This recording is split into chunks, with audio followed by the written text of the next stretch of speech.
l'apparition des algues dans un aquarium, il est nécessaire de faire régulièrement tester son eau afin de regarder le taux de nitrate présent ou non dans son aquarium. Pour cela, on utilise des tests nitrate, NO3. Pour pouvoir réaliser votre test, prélevez tout d'abord 5 ml d'eau dans votre aquarium.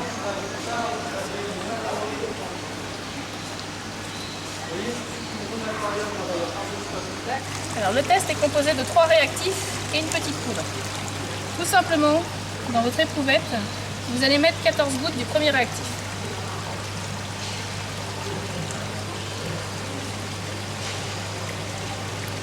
On agite un petit peu pour que le produit fonctionne.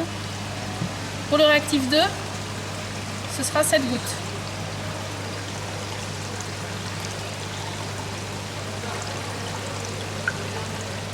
Ainsi que pour le réactif 3, 7 gouttes également.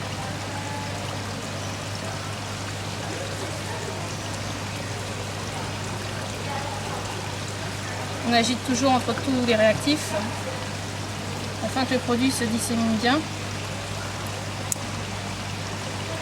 Vous prenez la petite cuillère, un sens creux pour mettre la poudre, juste ce qu'il faut.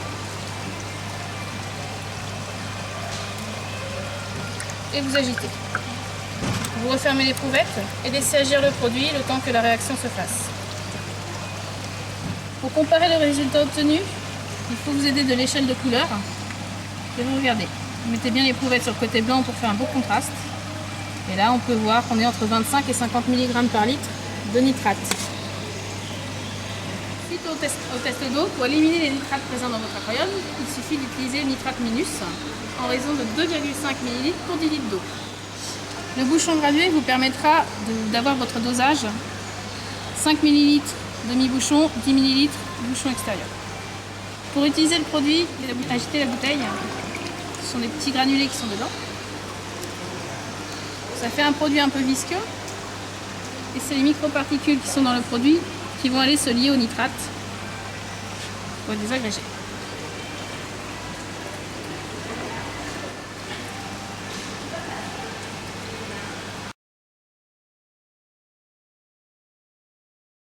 Il permet de limiter la croissance des algues indésirables dans les aquariums, ce qui est un des gros problèmes que rencontrent les aquariophiles en eau douce, et ça de manière, on va dire, non agressive pour le milieu.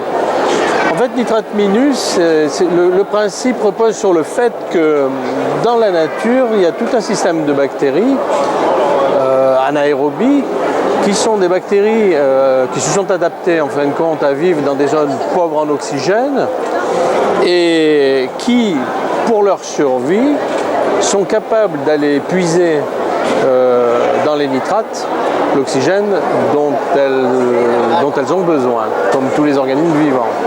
Alors, c'est évidemment un processus naturel qui se met en place tout seul à condition que certains paramètres soient en place. Alors à savoir, déjà ce qui a une importance, c'est qu'il faut trouver un milieu pauvre en oxygène. Alors en aquarium, dans les aquariums de façon classique, c'est un paramètre qui se retrouve parce que dans les zones du fond, proches du sable, on a des milieux qui sont assez peu brassés, qui sont relativement pauvres en oxygène et qui conviennent au développement de ces colonies bactériennes.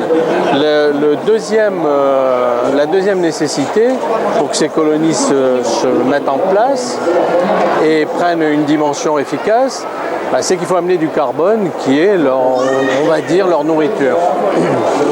Avec nitrate minus, on amène justement ces nutriments nécessaires, à savoir du carbone sous une forme qui est assimilable, qu'on peut doser comme ça très facilement.